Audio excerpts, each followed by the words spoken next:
perfectly inelastic collision in one-dimensional case. That means inelastic collision means there is a loss in kinetic energy. So a body of mass m1 with initial velocity u1 is come and collide with the body of mass m2 because the body is at rest. That is initial velocity of the second body is u2 is equal to 0. So after collision, this is an inelastic collision means both will stick together. Perfectly inelastic means both will stick together and moving with the common velocity v. By conservation of momentum, before collision momentum is equal to after collision momentum. So before collision momentum is m1 u1, then m2 u2 is 0. This term becomes 0. So after collision there is a one single body m1 plus m2 moving with velocity v. So if we bring this m1 and m2 in the denominator, m1 u1 divided by m1 plus m2, this is the velocity of the after collision these two bodies velocity. So what is the loss in kinetic energy? So the initial kinetic energy minus final kinetic energy. Initial kinetic energy is half m1 u1 squared minus final kinetic energy is half m1 plus m2 v squared. So m1 u1 squared and m2 m2. So this is what is that? This is the velocity squared. Already we arrived the expression for velocity which is equal to m1 u1 into m1 plus divided by m1 plus m2. So that is equation we have to substitute here. So m1 squared u1 squared divided by m1 plus m2 the whole square. This m1 plus m2 and this m1 plus m2 get cancelled. Finally we get half m1 u1 squared minus 1 by 2 m1 squared by m1 plus m2 u1 squared. So 1 by 2 m1 u1 squared is taken commonly outside. So 1 minus this will become 1 minus 1 by 2 is coming outside and 1 m1 is commonly taken outside, that is another m1. Then u1 square is going outside, then we get m1 plus m2. So if you take the LCM, what we will get? M2 alone. So m1 plus m2 plus m1 and minus m1 get cancelled. So the change in kinetic energy is a half m1 m2 u1 squared by m1 plus m2. So this is a positive quantity. That means the kinetic energy is lost mainly in the form of heat and sound energy.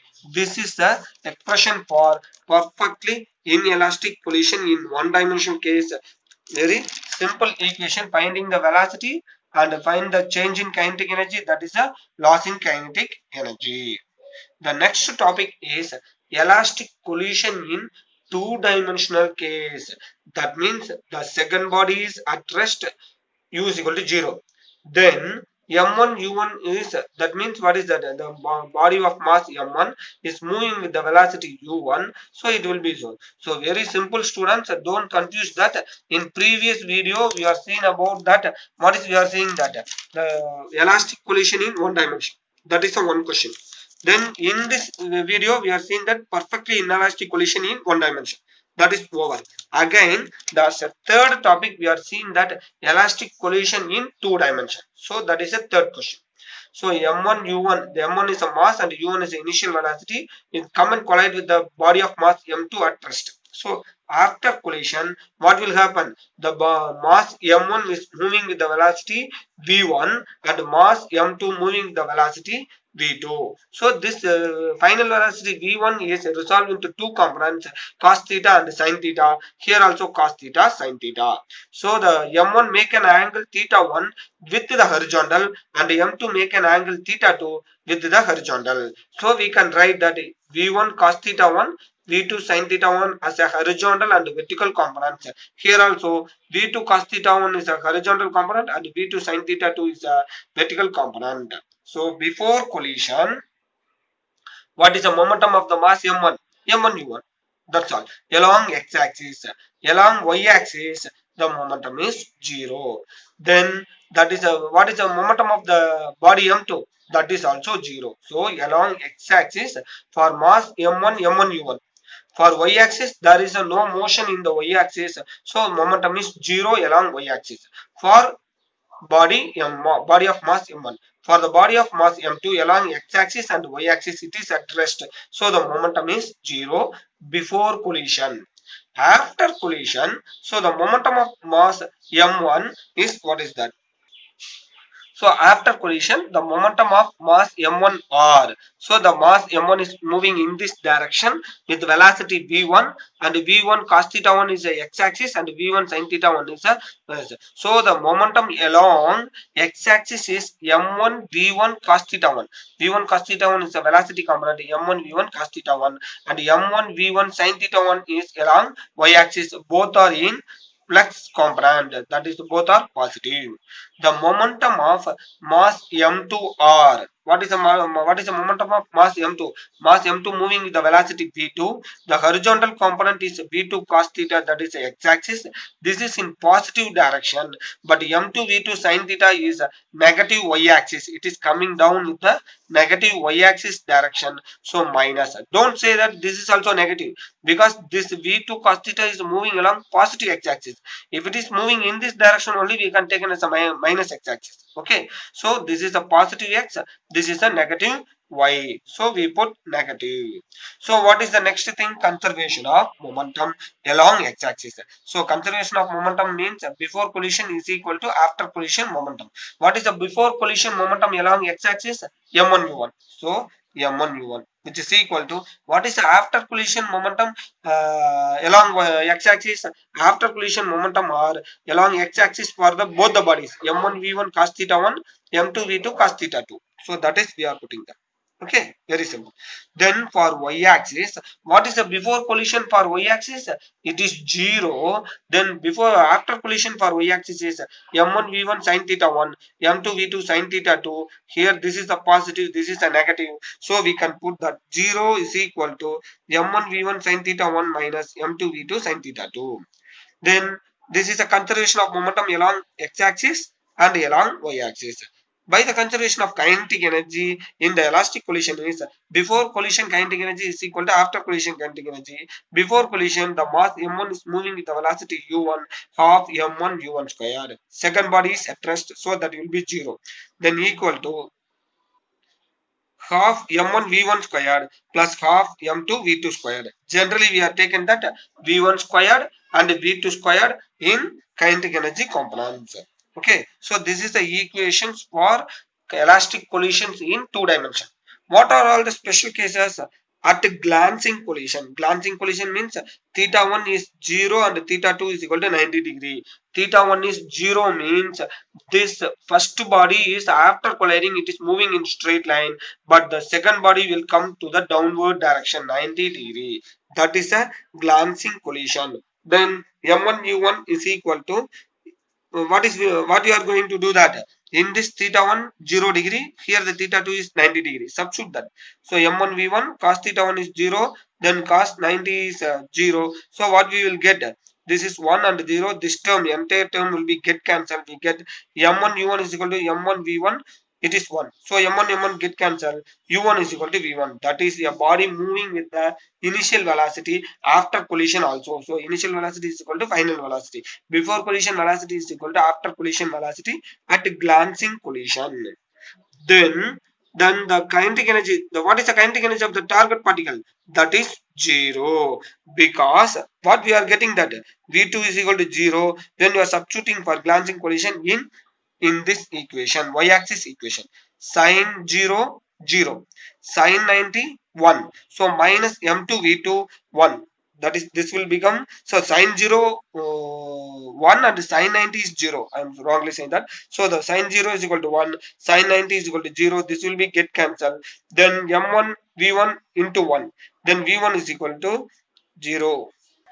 Dear students, there is a small confusion. What I am told earlier is the correct. So sin 0 is 0 and sin 90 is 1. So this term will become 1. m2 v2 minus m2 v2 is equal to 0. Then v2 is equal to 0. So if you substitute v2 is equal to 0 here, the target particle velocity is 0.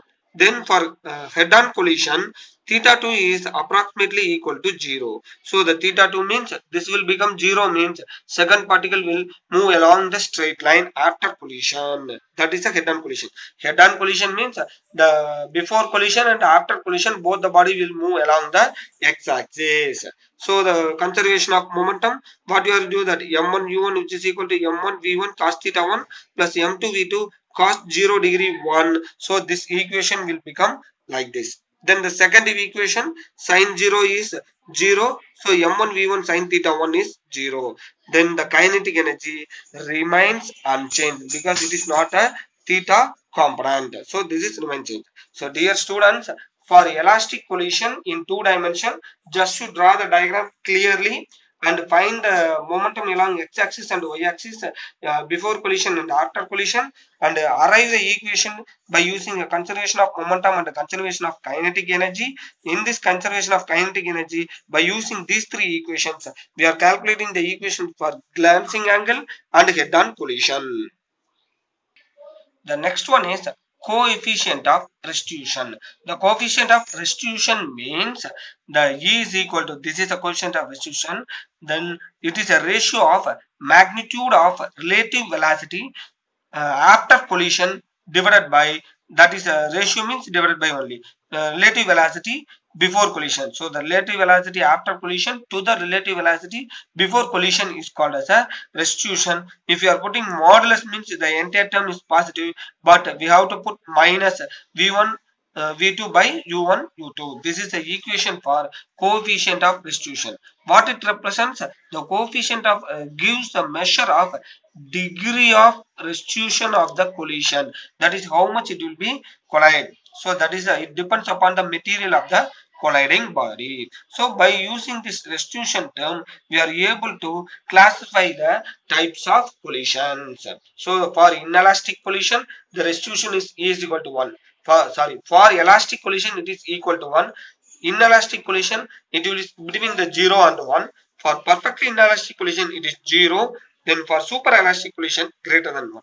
So for kinetic energy, the collisions are elastic collision conserved. This is not conserved. Perfectly inelastic, there is a maximum loss of kinetic energy in the form of heat and sound, and the kinetic energy is increased in super elastic.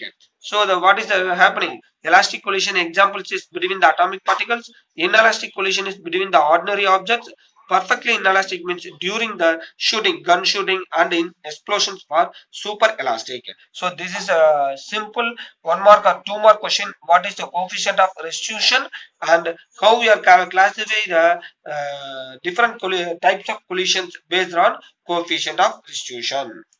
Then the final topic of this unit is power. The power is a rate of doing work. That is, rate means time. So rate of doing work means W by T. So the power is a scalar quantity because work is a scalar quantity, time is a scalar quantity. Totally power is also a scalar quantity. SI unit of power is watt. So 1 watt is equal to 1 joule by second. So 1 kilowatt means 1000 watt. 1 horsepower means 746 watt. Okay. Then power as dot product. So we know that work is equal to the vector, that is a F vector dot dr vector. So force into displacement is a work. So work is a scalar quantity. As we already seen that work is a scalar product of force and displacement. So power is equal to rate of doing work. So dw by dt. Substitute this dw here. That is F into dr by dt. dr by dt means the rate of change of displacement. Displacement by time is a velocity. So F vector dot v vector is a power. So force into velocity. Dot product of force into velocity is a power. So 1 kilowatt hour is equal to 3.6 into 10 power 6 joule, because 1 kilowatt means 1000 watt. Hour can be converted into seconds because SI unit of time is seconds. So we get 1 kilowatt hour is equal to 3.6 into 10 power 6 joule. So we are clearly seeing that what is the power, what is the SI unit of power, and representation of power in terms of force and velocity as a dot product. Thank you, students.